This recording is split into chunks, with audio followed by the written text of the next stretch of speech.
14 years old, sentenced to die. It all began in 1944. In the small, segregated town of Edidi, South Carolina, a 14-year-old black boy named George Philip Jr. would become the youngest person executed in the United States in the 20th century. He was just a child. George lived with his parents and siblings near the railroad tracks. Tracks that didn't divide land, they divided lives. Black lives, white lives, and sometimes innocence was the first casualty.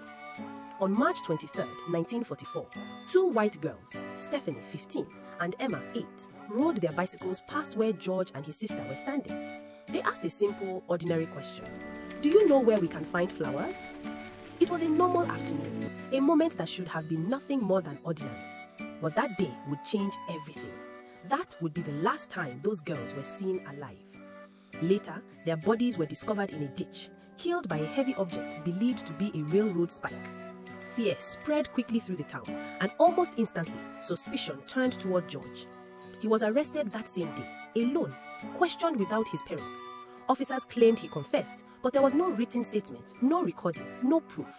Soon, his family began receiving threats. For their safety, they fled their home. George was left behind, alone, scared, and just 14 years old, sitting in a jail cell nearly 50 miles away from everything he knew. The trial began, and it moved with shocking speed. His court-appointed lawyer, James Jew, called no witnesses. He barely questioned the prosecution and presented almost no defense. The entire trial lasted just 2 hours. The jury? All white. After 10 minutes of deliberation, they returned with a verdict: guilty. The court has reached its decision. The defendant will rise for the verdict. In a cold, lonely jail cell, afraid, far from his family, afraid of what would come. On June 16, 1944, he was led into the execution chamber. The chair had been built for grown men.